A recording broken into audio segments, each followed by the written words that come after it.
ओमथ श्री गोविन्दाष्टकम्। चिदानन्दाकारं श्रुतिसरससारं समरसं निराधाराधारं भवजलधिपारं परगुणं रमाग्रीवाहरं व्रजवनविहारं हरनुतं सदा तं गोविन्दं परमसुखकन्दं भजतरे। महाम्बोधिस्थानं स्थिरचरनिदानं दिविजपं सुधाधारापानं विहगपतियानं यमरतं मनोज्ञं सुज्ञानं मुनिजनविधानं ध्रुवपदं सदा तं गोविन्दं परमसुखकन्दं भजतरे। धियाधीरेर्ध्येयं श्रवणपुटपेयं यतिवरै महावाक्यैर्गेयं त्रिभुवनविधेयं विधिपरं मनोमानामेयं तपदिर्दिनेयं नवतनुं सदा तं गोविन्दं परमसुखकन्दं भजतरे। महामायाजालं विमलवनमालं मलहरं सुभालं गोपालं निहतशिशुपालं शशिमुखं कलातीतं कालं गतिहतमरालं मुररिपुं सदा तं गोविन्दं परमसुखकन्दं भजतरे। नभो बिम्बस्फीतं निगमगणगीतं तमगतिं सुरौघैचं प्रीतं दितिजविपरीतं पुरीशयं गिरां मार्गातीतं स्वदितनवनीतं नयकरं सदा तं गोविन्दं परमसुखदन्तं भजतरे। परेशं पद्मेशं शिवकमलजेशं शिवकरं द्विजेशं देवेशं तनुकुटिलकेशं कलिहरं खगेशं नागेशं निखिलभुवनेशं नगधरं सदा तं गोविन्दं परमसुखकन्दं भजतरे। रमाकान्तं कान्तं भवभयभयान्तं भवसुखं दुराशान्तं शान्तं निखिलहृदि हान्तं भुवनपं विवादान्तं दान्तं धनुजनिजयान्तं सुचरितं सदा तं गोविन्दं परमसुखकन्दं भजतरे। जगज्येष्ठं श्रेष्ठं सुरपतिकनिष्ठं क्रतुपतिं बलिष्ठं भूयिष्ठं त्रिभुवनवरिष्ठं वरवहं स्वनिष्ठं धर्मिष्ठं गुरुगुणगरिष्ठं गुरुवरं सदा तं गोविन्दं परमसुखकन्दं भजतरे। गदापाणेरेता दुरितदलनं दुःखशमनं विशुद्धात्मा स्तोत्रं पठति मनुजो यास्तु सततं स भुक्त्वा भोगौघौ चिरमिह ततोपास्तवृजिनः परं विष्णोस्थानं व्रजति खलु वैकुण्ठभुवनं। चिदानन्दाकारं श्रुतिसरससारं समरसं निराधाराधारं भवजलधिपारं परगुणं रमाग्रीवाहरं व्रजवनविहारं हरनुतं सदा तं गोविन्दं परमसुखकन्दं भजतरे। महाम्बोधिस्थानं स्थिरचरनिदानं दिविजपं सुधाधारापानं विहगपतियानं यमरतं मनोज्ञं सुज्ञानं मुनिजनविधानं ध्रुवपदं सदा तं गोविन्दं परमसुखकन्दं भजतरे धियाधीरेर्धेयं श्रवणपुटपेयं यतिवरै महावाक्यैर्गेयं त्रिभुवनविधेयं विधिपरं मनोमानामेयं तपदिर्दिनेयं नवतनुं सदा तं गोविन्दं परमसुखकन्दं भजतरे महामायाजालं विमलवनमालं मलहरं शुभालं गोपालं निहतशिशुपालं शशिमुखं कलातीतं कालं गतिहतमरालं मुररिपुं सदा तं गोविन्दं परमसुखकन्दं भजतरे नभो बिम्बस्फीतं निगमगणगीतं तमगतिं सुरौघैचं प्रीतं दितिजविपरीतं पुरीशयं गिरां मार्गातीतं स्वदितनवनीतं नयकरं सदा तं गोविन्दं परमसुखदन्तं भजतरे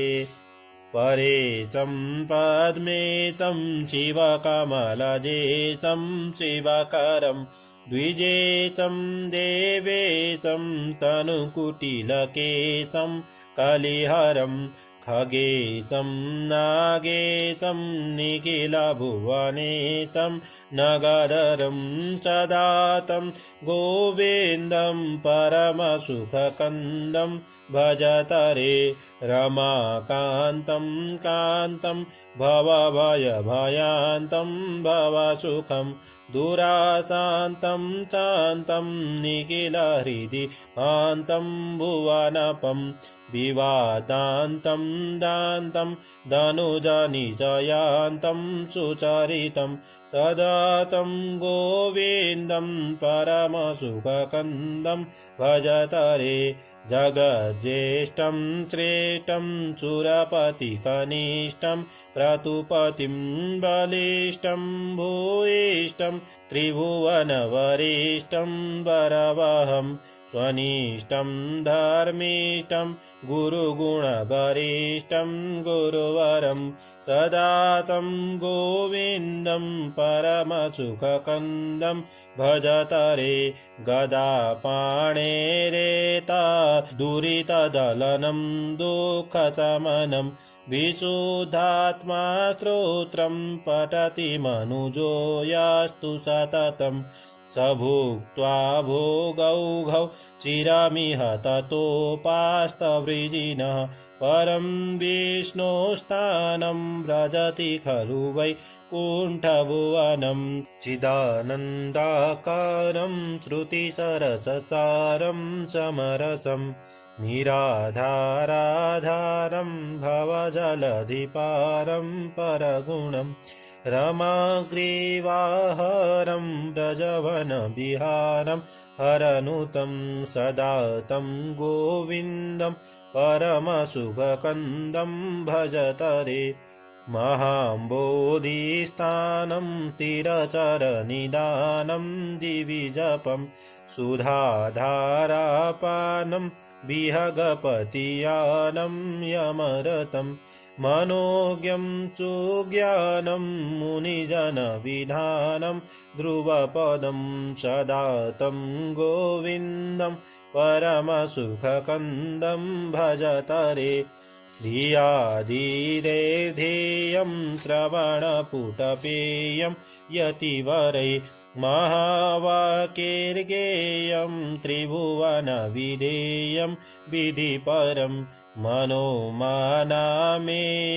तपदिर्दिनेयं नवतनुं सदा तं गोविन्दं परमसुखकन्दं भजतरे महामायाजालं विमलवनमालं मलहरं शुभालं गोपालं निहतशिशुपालं शशिमुखं कलातीतं कालं गतिहतमरालं मुररिपुं सदा तं गोविन्दं परमसुखकन्दं भजतरे नभो बिम्बस्फीतं निगमगणगीतं तमगतिं सुरौघैसम्प्रीतं दितिजविपरीतं पुरीशयं गिरां मार्गातीतं स्वदितनवनीतं नयकरं सदा तं गोविन्दं परमसुखदन्तं भजतरे परेशं पद्मेशं शिवकमलजेशं शिवकरं द्विजेशं देवेशं तनुकुटिलकेशं कलिहरं खगेशं नागेशं निखिलभुवनेशं नगधरं सदा तं गोविन्दं परमसुखकन्दं भजतरे रमाकान्तं कान्तं भवभयभयान्तं भवसुखं दुराशान्तं शान्तं निखिलहृदि हान्तं भुवनपं विवादान्तं दान्तं धनुजनिजयान्तं सुचरितं सदा तं गोविन्दं परमसुखकन्दं भजतरे जगज्येष्ठं श्रेष्ठं सुरपतिकनिष्ठं क्रतुपतिं बलिष्ठं भूयिष्ठं त्रिभुवनवरिष्ठं वरवहं स्वनिष्ठं धर्मिष्ठं गुरुगुणगरिष्ठं गुरुवरं सदा तं गोविन्दं परमसुखकन्दं भजतरे गदापाणेरेता दुरितदलनं दुःखशमनं विशुद्धात्मा स्तोत्रं पठति मनुजो यास्तु सततं स भुक्त्वा भोगौघौ चिरमिह ततोपास्तवृजिनः परं विष्णोस्थानं व्रजति खलु वै कुण्ठभुवनं चिदानन्दाकारं श्रुतिसरससारं समरसं निराधाराधारं भवजलधिपारं परगुणं रमाग्रीवाहरं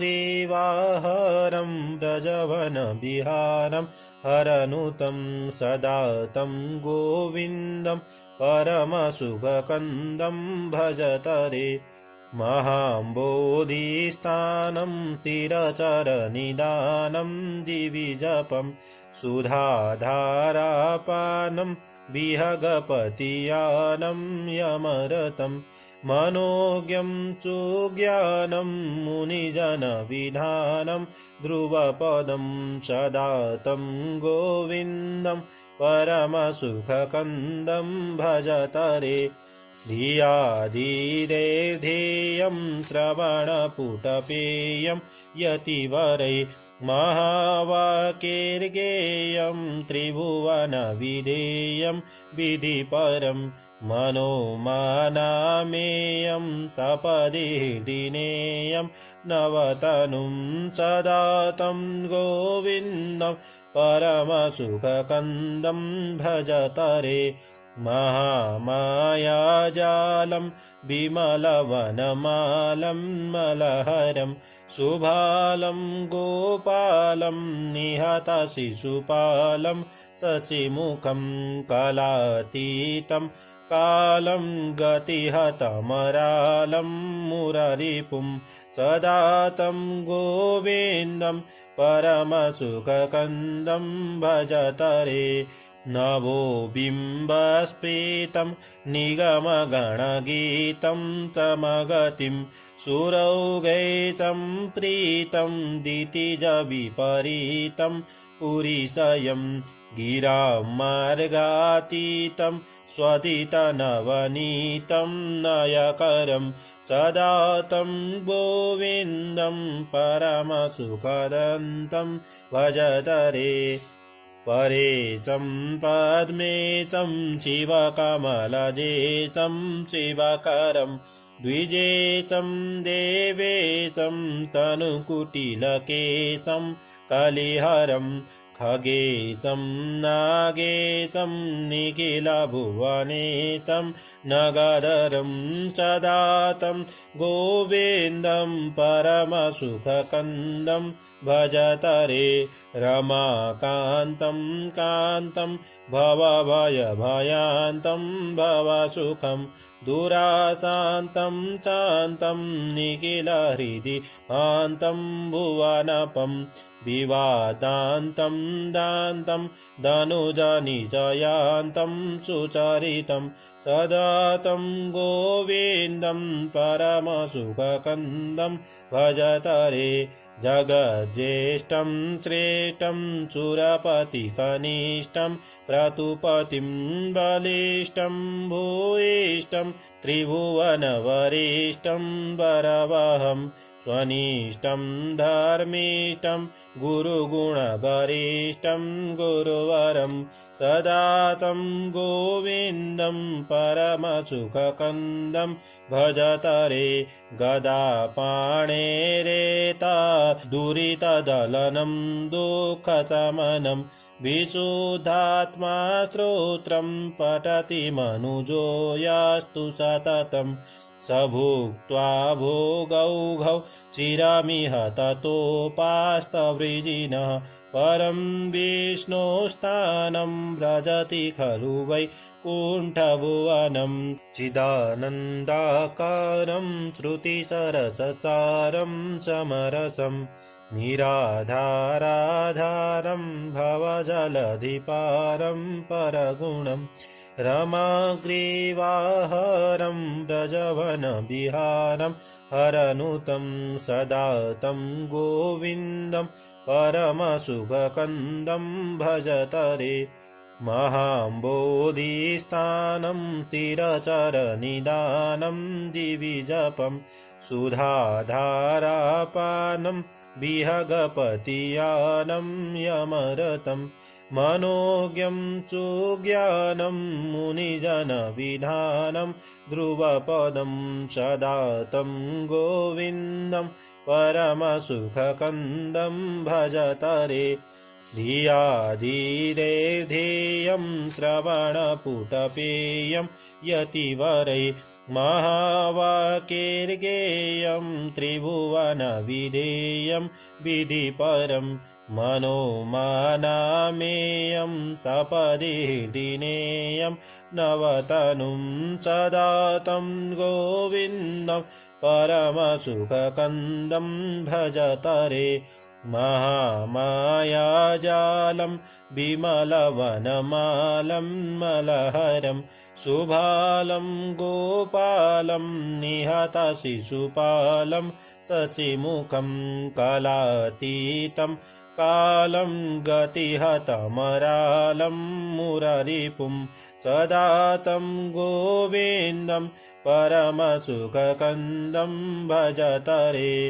नभो बिम्बस्फीतं निगमगणगीतं तमगतिं सुरौघैचं प्रीतं दितिजविपरीतं पुरीशयं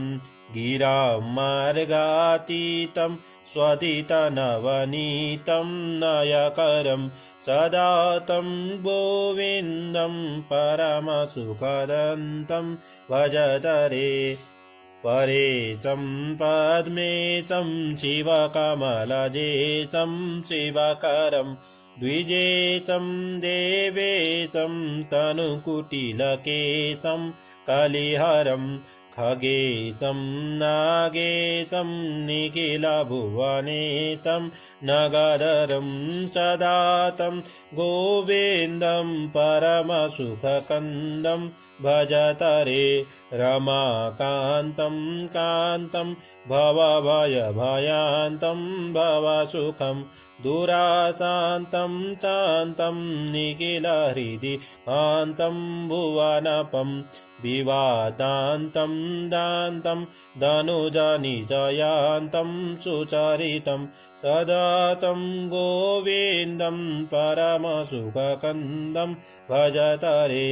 जगज्येष्ठं श्रेष्ठं सुरपतिकनिष्ठं क्रतुपतिं बलिष्ठं भूयिष्ठं त्रिभुवनवरिष्ठं वरवहं स्वनिष्ठं धर्मिष्ठं गुरुगुणगरिष्ठं गुरुवरं सदा तं गोविन्दं परमसुखकन्दं भजत रे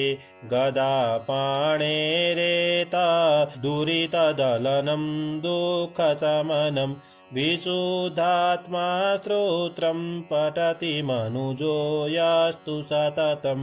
स भुक्त्वा भोगौघौ चिरमिह ततोपास्तवृजिनः परं विष्णोस्थानं व्रजति खलु वैकुण्ठभुवनम् इति श्रीपरमहंसस्वामी ब्रह्मानन्दविरचितं